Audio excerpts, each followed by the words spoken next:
வணக்கம் ஃப்ரெண்ட்ஸ். பாண்டியன் ஸ்டோரில் இன்னும் எபிசோடில் என்ன நடக்குதுன்னு ஒரு நட பார்த்துட்டு வரலாம் வாங்க. கோமதிக்கு மனசு குறுகுறுன்னு இருக்க பாண்டியனை நெய்ய நெய்யன்னு தொந்தரவு பண்ணி எழுப்பி உட்கார வச்சிடுறாங்க.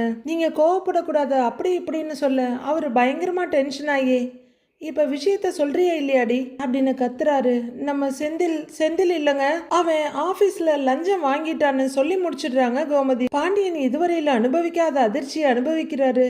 என்னது, லஞ்சம் வாங்கினானா அப்படின்னு குரலே வெளியே வராம கேட்கிறாரு. அவரோட பிரெயினுக்கு அந்த விஷயம் நல்லா உரைச்சிட, என்னது லஞ்சம் வாங்கினானா அப்படின்னு கத்திக்கிட்டே எழுந்து நிக்கிறாரு. கோமதியும் பயத்தோட எழுந்து நிக்கிறாங்க. அந்த அந்த பணத்தை வீட்டில் கொண்டு வந்து வச்சிருக்காங்க. அதை கேட்டப்போ மீனா கிட்ட சரியா பதில் சொல்லலையா அவன் அப்படின்னு கோமதி சொல்லிட்டு இருக்கப்ப கோமதியவே எரிக்கிற மாதிரி பாக்குறாரு பாண்டியன். அடுத்த நாளே ஆபீஸுக்கு சோதனைக்கு ஆள் வந்திருக்காங்கங்க அப்படின்னு சொல்ல அப்படியே நொந்து இடிஞ்சு போய் பாக்குறாரு. அன்னைக்கு அவன் லஞ்சம் வாங்கலையாம், அதனால மாட்டாம போயிருக்காங்க. அவன் ரொம்ப பயந்து போயிருக்காங்க. அந்த பயத்தோட தான் மீனா கிட்ட லஞ்சம் வாங்கின விஷயத்த சொல்லி இருக்காங்க. அவ ஏன் இப்படிலாம் பண்ணீங்கன்னு பெரிய சண்டையே போட்டிருக்காங்கங்க.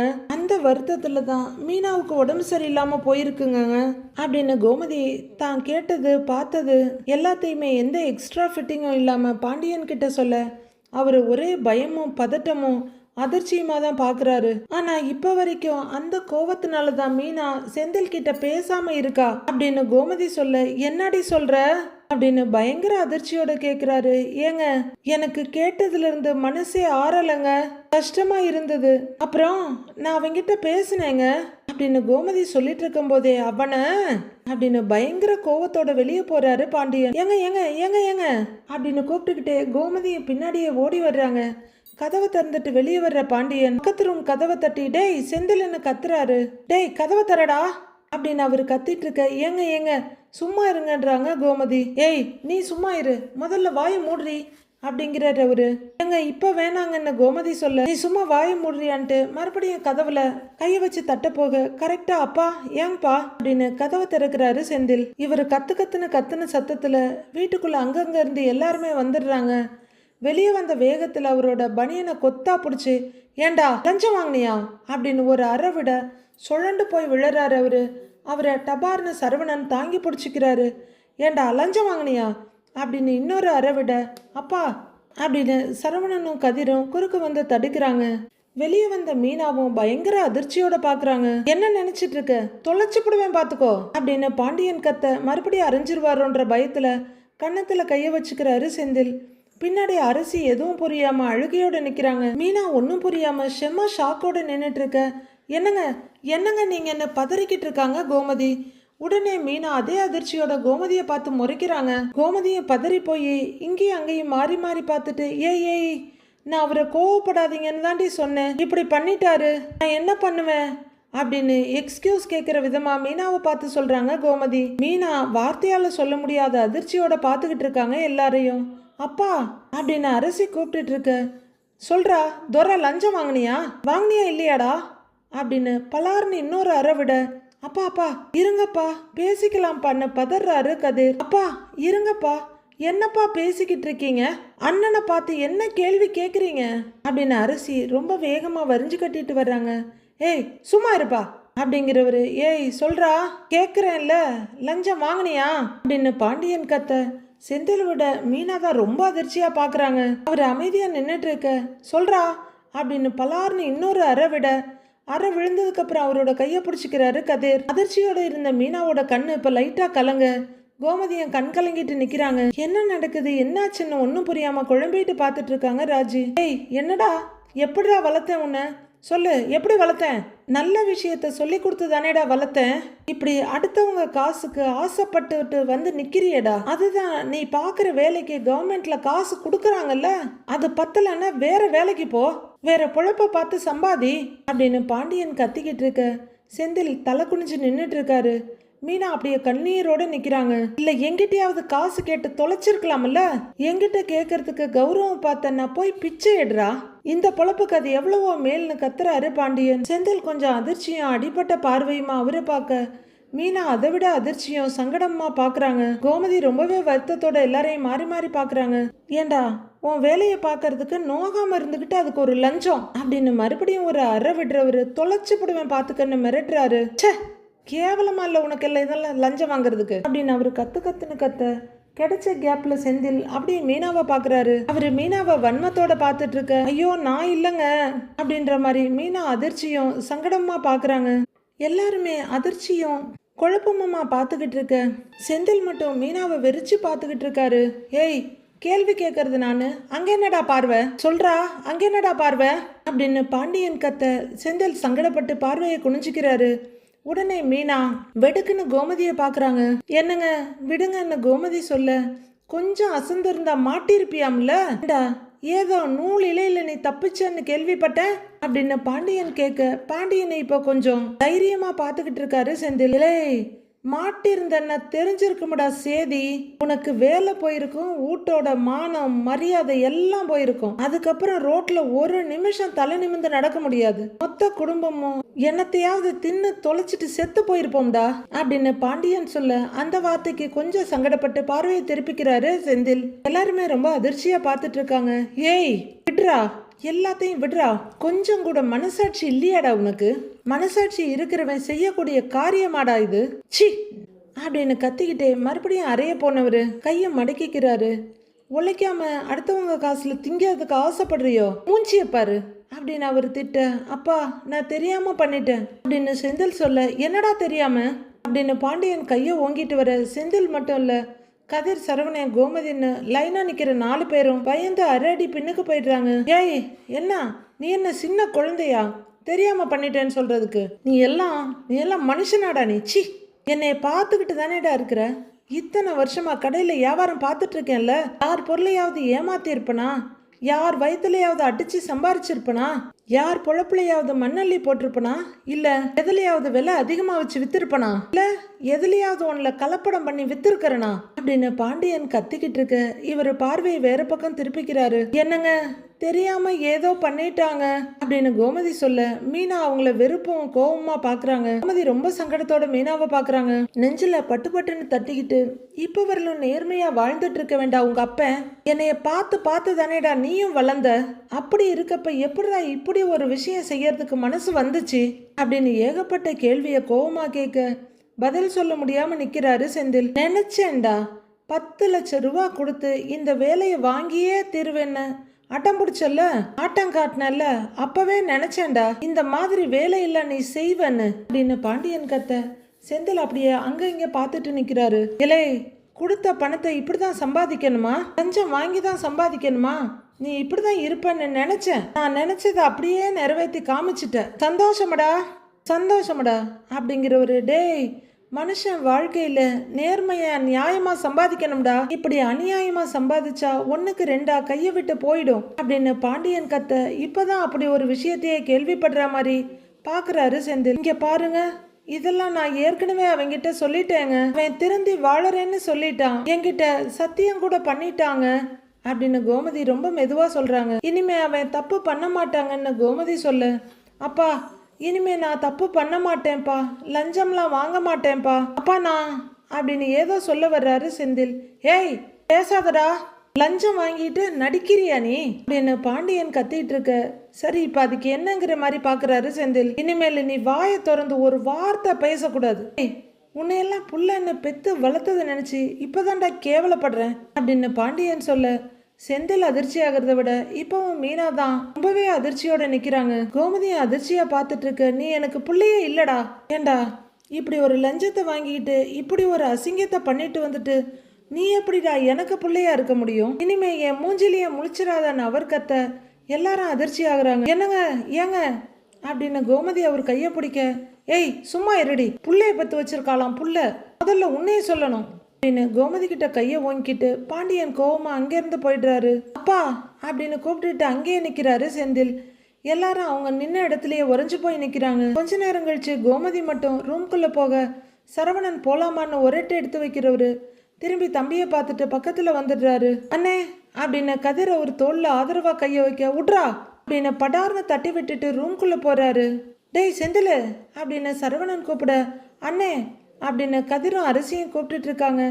அவர் யாரையும் சட்டை பண்ணாம நேரா ரூம்குள்ள போய் கதவு சாத்திக்கிறாரு. உடனே மீனாவும் வேகமா உள்ளர போய் கதவு சாத்திக்கிறாங்க. மத்தவங்க எல்லாம் என்ன பண்றதுன்னு தெரியாம அங்கேயே நிக்கிறாங்க. உள்ளர வந்த செந்தில் கட்டில தலைவணிய வச்சு அப்படியே உட்கார்ந்துருக்காரு. மீனா ஒரு பக்கத்துல சங்கடமும் தயக்கமா வந்து நிக்கிறாங்க. எல்லார் முன்னாடியே வச்சு அப்பா என்ன அசிங்கப்படுத்திட்டாரு, இப்போ உனக்கு சந்தோஷம் தானே அப்படின்னு செந்தில் கத்த. நீங்க அவமானப்பட்டா நான் எங்க சந்தோஷப்பட போறேன் அப்படின்றாங்க மீனா. உடனே வேகமா எழுந்து நிக்கிறவரு, நீ எதுக்கு அம்மா கிட்ட நான் பணம் வாங்கின விஷயத்த சொன்ன சொல்லு அப்படின்னு அவர் கேட்க. நான் தான் சொன்னேனேங்க, நான் சொல்லக்கூடாதுன்னு தான் நினைச்சேன், அத்தை என்ன சொல்ல வச்சுட்டாங்க அப்படின்னு மீனா சொல்ல. உன் அத்தை கிட்ட உன்னால ரகசியத்தை காக்கவே முடியாதா அப்படின்னு செந்தில் கேட்க. மீனா அவரையே பார்த்துட்டு இருக்காங்க. உண்மையை சொல்லு, அம்மா கிட்ட சொல்லும் போதே அப்பா கிட்டையும் சொல்லுங்கன்னு சொல்லிதானே சொல்லியிருக்க அப்படின்னு செந்தில் கேட்க. மீனா அதிர்ச்சியோட பாக்குறாங்க. இப்படிலாம் நடக்கணும்னு தானே நீ ஆசைப்பட்ட, சொல்லு அப்படின்னு செந்தில் கேட்க. சத்தியமா கிடையாது, அத்தை உங்ககிட்ட பேசுனதோட இந்த விஷயத்தை விட்டுருவாங்கன்னு தான் நினைச்சேன் அப்படின்னு மீனா சொல்ல. ஏய், அதை எப்படி அம்மா விடுவாங்க, அப்பா கிட்ட சொல்லாம இருந்துருவாங்களா என்ன, பேசுறா பாரு அப்படின்னு அவர் எரிச்சலா பார்க்க. நீங்க பண்ணினது ஒன்றும் சாதாரண விஷயம் இல்லைங்க, நான் மனசுக்குள்ளேயே வச்சு புழுங்கிக்கிட்டு இருந்த மாதிரி அத்தையால இருக்க முடியாம போயிருக்கும், அதனால மாமா கிட்ட சொல்லியிருப்பாங்க அப்படின்னு மீனாவும் பதிலுக்கு கத்தி விடுறாங்க. இப்ப உள்ளுக்குள்ள எல்லாருக்கும் குழுகுலுன்னு இருக்கும்ல, அரசி ராஜி அண்ணே எல்லாருக்கும் விஷயம் தெரிஞ்சிருச்சுல்ல, அவங்கெல்லாம் இனிமே என்ன கேவலமா பார்க்க மாட்டாங்க அப்படின்னு செந்தில் சொல்ல.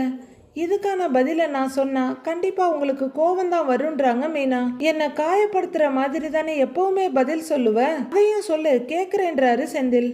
வேற எப்படியோ இந்த விஷயம் தெரியறதுக்கு இப்படி தெரியறது நல்லது தானேங்க அப்படின்னு மீனா சொல்ல. வேற எப்படி தெரிய வரும்னு கேக்குறாரு செந்தில். நீங்க பணம் வாங்கி மாட்டி விஷயம் வெளியே தெரிய வர்றதுக்கு இப்படி தெரிய வந்தது நல்லது தானே அப்படின்றாங்க மீனா.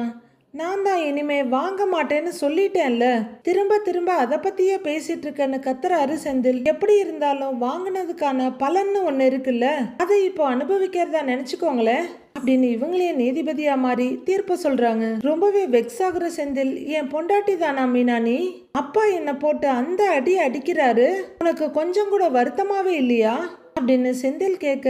எனக்கு வருத்தமா தாங்க இருந்துச்சு, சின்னவங்க பெரியவங்கன்னு எல்லார் முன்னாடியும் உங்களை வச்சு அடிச்சது திட்டுனது எல்லாமே எனக்கு கஷ்டமா தான் இருந்துச்சு, ஆனா நீங்க லஞ்சம் வாங்கின விஷயம் அதை விட எனக்கு கஷ்டமா இருந்துச்சு அப்படின்னு முடிய உருட்டி சொல்றாங்க மீனா. ஏய், திரும்ப திரும்ப அங்கேயே வந்து நிக்கிற நீ, நான் தான் தெளிவா சொல்லிட்டேன்ல வாங்க மாட்டேன்னு அப்படின்னு செந்தில் கத்த. எனக்கு தெரிஞ்சு இப்ப எல்லாருக்கும் தெரிஞ்சிருச்சுல்ல, அது கூட ஒரு விதத்துல நல்லது தாங்கிறாங்க மீனா. அதிர்ச்சியோட பாக்குறாரு செந்தில். ஒரு செகண்ட் மீனா முகத்தை பார்த்துட்டு அவரு கோபமா திரும்பிக்க. இனிமே தான் இந்த விஷயத்துல நீங்க இன்னும் கவனமா இருப்பீங்க, நீங்க பண்ணினது எம்பிட்டு பெரிய தப்புன்னு உங்களுக்கு புரிய வரும் அப்படின்னு மீனா சொல்ல. ரொம்ப சலிப்பா மேல பாக்குறவரு, நான் செய்யறது எல்லாமே தப்புன்னு தெரிஞ்சுதான் உங்ககிட்ட வந்து சொன்னேன், ஆனா எல்லா உண்மையையும் உங்ககிட்ட வந்து சொன்னேன் பாத்தியா, என்ன சொல்லணும் அப்படின்னு அவரு அந்த பக்கம் போக. ஒரு நிமிஷம் அப்படின்னு மீனா கைய குறுக்க நீட்ட அவர் அப்படியே நிக்கிறாரு. அவங்க ஹேண்ட்பேக் எடுத்துட்டு வர்ற மீனா அதுல இருந்து அந்த 2 வளையல் எடுத்து கொடுத்து இந்தாங்கன்னு நீட்டுறாங்க. இதே எதுக்கு இப்ப கொடுக்குற அப்படின்னு அவர் கேட்க. லஞ்ச காசுல வாங்கின வளையல் தானே இது, இது எனக்கு வேண்டாங்கிறாங்க மீனா. ஈ அப்படின்னு நெத்திய தேய்ச்சிக்கிறவரு, நேரங்காலம் தெரியாம நீ என்ன வெறுப்பேத்தாத மீனா அப்படின்னு சொல்லிட்டு இருக்க. அவரோட கையை பிடிச்சி அந்த கையில வளையல வச்சு ஒரு தட்டு தட்டுறாங்க மீனா. செந்தில் கோவத்துல அந்த வளையல தூக்கி விசிறி அடிக்கிறாரு. அடுத்த நாள் பொழுது விடியுது. பாண்டியன் காஃபி குடிச்சிட்டு இருக்க. எல்லாரும் ஆஜராயிருக்காங்க. செந்திலும் மீனாவும் மட்டும் அவங்க ரூம் கதவை திறந்துட்டு வெளியே வர்றாங்க. கோமதி இன்னும் விடாம, இவன் இப்படி இருப்பான்னு நான் நினைச்சு கூட பார்க்கலங்க அப்படின்னு சொல்லிட்டு இருக்க. மீனா செந்தில ஒரு பார்வை பார்த்துட்டு அங்க கூட்டிக்கிட்டு வர்றாங்க எல்லாரும் இருக்க பக்கம். செந்தில் வந்து பாண்டியனுக்கு எதிரில் நின்றுட்டு லைட்டா தரைய பார்த்துக்கிட்டு இருக்க. ஏண்டா எம்பட்டு பணம் லஞ்சமா வாங்கினேன்னு கேட்கிறாரு அவரு. ஐயோ, இவர் என்ன இது கூட பைசா பாக்கி இல்லாம கணக்கு கேட்கிறாருன்னு அதிர்ச்சியோட பாக்குறாரு செந்தில். சொல்லுங்கன்ற மாதிரி மீனா பார்த்துட்டு இருக்க. அன்னைக்கு நான் லஞ்சம் வாங்கலப்பான்றாரு செந்தில். பாண்டியன் டென்ஷன் அப்படியே கண்ட்ரோல் பண்ணிக்கிட்டு, டேய் அன்னைக்கு நடந்த லஞ்ச கதையெல்லாம் நான் கேட்கல, மொத்தமா இது வரைக்கும் எவ்வளவு காசை லஞ்ச காசா வாங்கியிருக்கேன்னு கேட்கிறேன்றாரு அவரு. அது அது கொஞ்சமா தான் வாங்கினேங்கிறாரு செந்தில். அதான்டா எம்பட்டுன்னு கேட்குறேன்ல அப்படின்னு பாண்டியன் கேட்க. அவரு டைரக்டா பதில் சொல்றதுக்கே ரெடியா இல்ல. அது நான் பணம் வேண்டான்னு தாங்கப்பா சொல்லுவேன், ஆனா அவங்களே டேபிள்ல கொண்டு வந்த பணத்தை வச்சுட்டு போயிடுவாங்க அப்படின்னு செந்தில் சொல்ல. சலிப்போட டேய் அந்த கதையெல்லாம் ஒரு பக்கம் இருக்கட்டும்டா, மொத்தமா எவ்வளவு காசு லஞ்சமா வாங்கினேன்னு கேட்டுக்கிட்டு இருக்கிறேன் அப்படின்னு அவரு அழுத்தமா கேட்க, கம்மியா தாங்கப்பா வாங்கினேன் அப்படின்னு வாழைப்பழ கதை மாதிரியே சொல்லிட்டு இருக்காரு செந்தில். கம்மி தானா, அதை சொல்ல வேண்டியது தானே என்ன பாண்டியன் கேட்க அதிர்ச்சியோட பாக்குறாரு. அப்படியே மீனாவை அவரு ஒரு பார்வை பார்க்க, மீனா அவரை பார்க்குறாங்க. டென்ஷன் ஆகுற பாண்டியன், சரிடா நீ எவ்வளோ காசை லஞ்சமா வாங்கின, என்ன ஏதுன்னு என்கிட்ட சொல்ல வேண்டாம் அப்படின்னு பாண்டியன் சொல்ல, அப்பாடான்னு பார்க்குறாரு செந்தில். ஆனா இனிமே நம்ம வீட்டில் இருக்கணும்னு நினைக்கிறியா இல்லையான்னு கேட்குறாரு. அதை முதல்ல சொல்லுன்னு ஒரு ஆப்போ சொருகிறாரு பாண்டியன். செந்தில் பயங்கர அதிர்ச்சியா பார்க்க, மீனாவும் என்ன சொல்ல போறாருன்னு பார்க்குறாங்க. கோமதியை தவிப்போட பார்த்துக்கிட்டு இருக்காங்க. சொல்றா அப்படின்னு பாண்டியன் கேட்க, நம்ம வீட்டில் இருக்கணும்னு தாங்கப்பா நினைக்கிறேங்கிறாரு செந்தில். அப்படின்னு தலையாட்டுற பாண்டியன், ஏண்டா அதான் நீ செய்யற வேலைக்கு மாசம் மாசம் சரியா சம்பளம் கொடுத்துட்றாங்கல்லடா, சரி ஒருவேளை அது பத்தல அப்படின்னா என்கிட்ட வந்து கேட்டிருக்க வேண்டியது தானே, நான் கொடுத்து தொலைச்சிருப்பேன்ல. இதெல்லாம் என்னடா பொழப்பு, இந்த லஞ்சம் வாங்குறது அடுத்தவங்க வயிற்றுல அடிச்சு வாங்குறதெல்லாம் நிலைக்குமாடா அப்படின்னு பாண்டியன் கேட்டுட்டு இருக்க, ஏங்க என்னங்க நீங்க, இனிமே அவன் தப்பு பண்ண மாட்டேன்னு என்கிட்ட சத்தியம் பண்ணி கொடுத்துருக்காங்க அப்படின்றாங்க கோமதி. அப்பா அதான் அண்ணன் சொல்லுதில்ல, இனிமே நல்லபடியா இருக்கும்பா அப்படின்னு கதிர் சப்போர்ட் பண்ண, இலை கொஞ்ச நேரம் அமைதியா இருக்கியான்றாரு பாண்டியன். எழுந்திருக்கிற பாண்டியன் ஷர்ட்டை இழுத்து விட்டுக்கிட்டு, நான் பேசி முடிக்கிறவர்களும் எல்லாரும் கொஞ்சம் அமைதியா இருந்தீங்கன்னா நல்லா இருக்கும் அப்படின்னு சொல்ல, இந்த பக்கம் உட்கார்ந்திருந்த சரவணன், எதிரில் உட்கார்ந்துருந்த கோமதின்னு எல்லாரும் எழுந்து நிற்கிறாங்க. ஏய் இனிமே நீ நம்ம வீட்டில் இருக்கணும்னா நான் சொல்றத நீ செய்யணும் அப்படின்னு பாண்டியன் சொல்ல, செந்தில் தலை குடிஞ்சு நிற்கிறாரு. என்ன சொல்ல போறீங்கன்ற மாதிரி மீனா பார்த்துக்கிட்டு இருக்காங்க. ஏய் நீ எம்பட்டு காசை லஞ்சமா வாங்கினங்கிற விஷயம் உன் மனசாட்சிக்கு தெரியுமில்ல அப்படின்னு பாண்டியன் கேட்க, செந்தில் எந்த பதிலும் சொல்லாம அப்படியே கொரத்தனமா நிக்கிறாரு. அதுல யார் யார்கிட்ட எவ்வளவு காசு லஞ்சமா வாங்கினேன்னு உனக்கு தானே தெரியும். அந்த எல்லா காசையும் ஒரு பைசா மிச்சம் இல்லாம வாங்கினவங்க கிட்டயே கொண்டு போய் திருப்பி கொடுத்துரு அப்படின்னு பாண்டியன் சொல்ல, செந்தில் அதிர்ச்சியோட நிமிந்து பாக்குறாரு. அடுத்துதான் மீனா கோமதின்னு எல்லாருமே அதிர்ச்சியோட செந்தில பாக்குறாங்க. அந்த எல்லா பைசாவையும் ஒரு பைசா கூட மிச்சம் இல்லாம வாங்கினவங்க கிட்டயே கொண்டு போய் திருப்பி கொடுத்துருங்கிறாரு பாண்டியன். அது எப்படிப்பா முடியும், நான் யார்கிட்ட பணம் வாங்கினேன், எங்க இருக்காங்க, என்ன பண்றாங்கன்னு எனக்கு தெரியாதுப்பாங்கிறாரு செந்தில். நான் நேரடியா இதுவரையிலும் யார்கிட்டயுமே வாங்கலன்றாரு செந்தில். அது பணத்தை வாங்கிட்டு வந்து என்கிட்ட கொடுப்பாங்க அம்பிட்டு தான் அவரு தலை குனிச்சு நிக்கிறாரு. எல்லாருமே அவங்களையே பார்த்துட்டு இருக்கு. அப்புறம் எப்படி நான் அந்த பணத்தை அவங்க கிட்டயே கொண்டு போய் கொடுக்க முடியும், அவங்கெல்லாம் எங்க இருக்காங்க என்ன ஏதுன்னு எனக்கு எதுவுமே தெரியாதுப்பா அப்படின்னு செந்தில் சொல்ல, அப்படின்னு யோசிக்கிறாரு பாண்டியன். வாங்கினவங்க கிட்டயே தேடி பிடிச்சி உன்னால கொடுக்க முடியாது, சரி பரவாயில்ல விட்டுடு. ஆனா ஒரு விஷயம்டா, நீ லஞ்சமா வாங்கின அந்த பாவப்பட்ட பணத்துல இருந்து ஒரு 5 காசுக்கு கூட உனக்கோ மீனாவுக்கோ இல்ல யாருக்குமோ எதுவுமே செலவு பண்ணிடக்கூடாது அப்படின்னு பாண்டியன் சொல்ல, செந்திலோட பார்வை ஆட்டோமேட்டிக்கா மீனா பக்கம் போகுது. மீனாவும் அவரையே தான் பார்த்துட்டு நிக்கிறாங்க. ஏண்டா இந்த உலகத்துல எத்தனையோ பேர் அடுத்த வேளை சாப்பாட்டுக்கு கஷ்டப்படுறவங்கலாம் இருக்காங்க தெரியுமா, அவங்களுக்கெல்லாம் கொண்டு போய் இந்த பணத்தை கொடு அப்படின்னு பாண்டியன் சொல்ல, எல்லாரும் அப்படியே ஆன்னு பார்த்துட்டு நிக்கிறாங்க. நீ வாங்கின லஞ்ச பணத்தை முழுசா நல்ல விஷயங்களுக்கு செலவு செஞ்சுட்டு வா, இல்லையா இந்த வீட்டு பக்கமே வந்துடாத அப்படின்னு பாண்டியன் சொல்ல, இப்ப எல்லாருமே அதிர்ச்சியா நிமிந்து பாக்குறாங்க. வீட்டுல ஒவ்வொருத்தரா தனித்தனியா அதிர்ச்சியாக அத்தனையும் சொல்லிட்டு இருந்தா எனக்கே மண்டக்காயுது. ஏய் நான் சொன்னதை நீ செய்யல, இந்த வீட்டுக்கும் உனக்கும் எந்த சம்பந்தமும் இல்லாம போயிடும் அப்படின்னு பாண்டியன் சொல்ல, அடுத்த ரவுண்ட் அதிர்ச்சி ஆரம்பிக்குது. என்னங்க நீங்க, இனிமே அவன் தப்பு பண்ண மாட்டேன்னு சொல்லிட்டானேங்க, கண்டிப்பா மாறிடுவாங்க அப்படின்னு கோமதி சொல்ல, ஏய் நீ கொஞ்சம் அமைதியா இருக்கியா, இதுக்கு மேல இவன் தப்பு வேற பண்ணணுமா அப்படின்னு பாண்டியன் கேட்க, ஓ அப்படின்னு பார்த்துட்டு இருக்காரு செந்தில். ஏய் இதுக்கு மேல இவன் தப்பு பண்ணாம இருக்கணும், அதுக்காக பண்ணின தப்புக்கு பிராயச்சித்தம் தேடாம இருக்க முடியுமா அப்படின்னு பாண்டியன் சொல்ல, எல்லாரும் அவரையே பார்த்துட்டு நிக்கிறாங்க. இங்க பாருடா, நான் சொன்னதெல்லாம் நீ செஞ்சு முடிச்சிட்டு நம்ம வீட்டுக்கு வந்தா போதும், அது வரைக்கும் என் முன்னாடி வந்து நின்றாத அப்படின்னு அவர் சொல்ல, அடுத்த ரவுண்டு அதிர்ச்சி தான். ஏய் திரும்பவும் சொல்றேன், அடுத்தவங்க கிட்ட லஞ்சமா வாங்கின அந்த பாவப்பட்ட பணத்துல இருந்து ஒரு ரூபாயை கூட எடுத்துக்கிட்டு இந்த வீட்டுக்குள்ள வரக்கூடாது. ஓ உன் பாவத்தெல்லாம் கழிச்சிட்டு நல்லவனா இந்த வீட்டுக்குள்ள வா அப்படின்னு பாண்டியன் சொல்ல, முகத்துல ஒரே மின்னல் வெட்டோடு நிக்கிறாரு செந்தில். அவருக்கு துணையா நிக்கிறாங்க மீனா.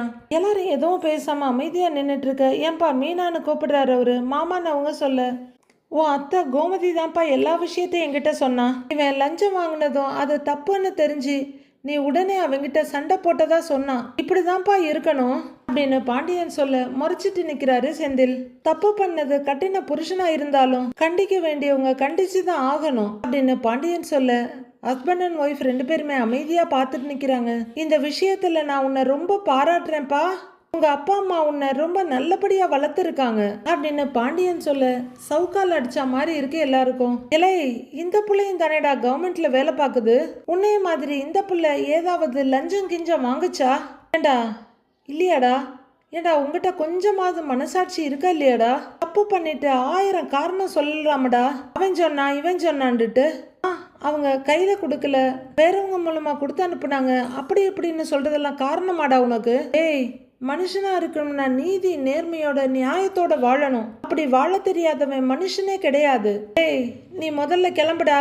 நல்ல விஷயத்த செஞ்சுட்டு வா.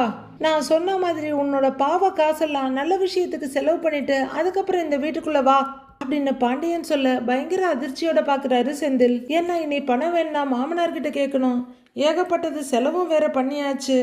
என்ன பண்ணுவார் அவரு?